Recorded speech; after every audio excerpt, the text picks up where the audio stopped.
For female viewers everywhere who had spent their entire lives being told they were too much, A League of Their Own was a breath of fresh, crackerjack-scented air when it first came out in theaters in 1992. The late great Penny Marshall and Lowell Ganz created a movie that was at once a heartwarming crowd-pleaser, an exhilarating sports drama, and a classic ensemble comedy. However, it was also a drama with strong female leads who got their chance in the big leagues during a time when they would have normally been restricted to the Kitchener secretarial pool. With this acclaimed series adaptation, Prime Video is traveling back in time to 1943 Rockford, Illinois. It follows the players of the Rockford Peaches, a real-life team in the All-American Girls Professional Baseball League, which was established during World War II to preserve the sport, while many male players were away serving in the armed forces abroad. In Episode 8, the Rockford Peaches are down 2-0 and will be eliminated with one more loss. Greta reports that Carson has softened. And Charlie's presence has anything to do with that. Carson then requests Charlie's departure. She did that, indeed. He will remain in the hotel because he will be unable to see the game. But wait, that's also insufficient. She desires for him to return to Idaho. Understandably, he is upset, and to make matters worse, her giving him her pay to take home has wounded his dignity. She was prohibited from opening a bank account since he was abroad. Since he promises to meet her in a week and that she will return as a champion, he is a kinder guy than others. Carson gives the crew a motivational speech that is based on A Tree Grows in Brooklyn.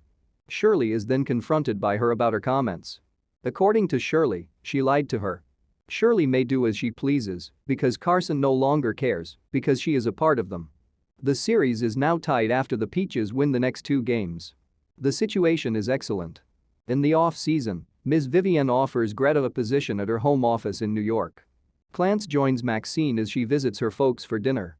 Regarding her new baseball employment, her father is extremely enthusiastic. However, her mother Toni is surprised by her new short hairstyle. After dinner, Toni brings her to the kitchen to grab dessert while chatting with her about her own family. She displays the letters that describe how her family ended up in Rockford.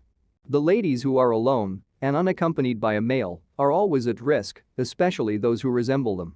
Prior to her departure with her team, Max pays a visit to Bertie and recommends some safe sites for her to visit in Iowa. Max starts her journey to Minnesota by car. Bertie calls to check on Toni and discovers that she is upset with her because she left their house and Toni had to handle things on her own. She makes a call to Clance to let him know when Max gets to town. They had a quick exchange of words. Toni is in the kitchen as Clance hangs up the phone and turns around. Clance is pregnant, but she hasn't told Max. Toni is there to quiz her on how to deal with parenting. Joe bats in a run to give the Blue Sox and Peaches the lead in the 3rd inning of the championship game. However, Carson takes the lead in the 4th inning after scoring twice on a triple. However, they are now down going into the bottom of the 9th inning by 2 runs. As a result of Carson's aggressive scoring, Lupe and Esty are now on second and first base, respectively. Esty and Lupe begin speaking to each other in Spanish as she instructs them to commit theft. A double bargain. Lupe is then brought in by Shirley, tying the score going into the bottom of the 9th. Except Joe ends the game with a home run. Joe is rounding the first base. She stumbles, hurting her knee. She must touch the bags on her own, or the Blue Sox will have to concede, according to the rule. Because they were 1 and Joe was 1, Carson and Greta assisted Joe in reaching every base, and the rest of the team followed, helping them win the GPBL championship. On their final night together, Beverly and Jess have a conversation. All the fines she had accrued from Jess for wearing pants all season are returned to her. In the kitchen, Greta and Carson converse as well. She requests that Carson visit New York City.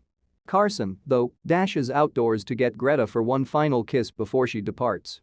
She won't be taking Carson with her to New York, but she also won't be returning to Charlie.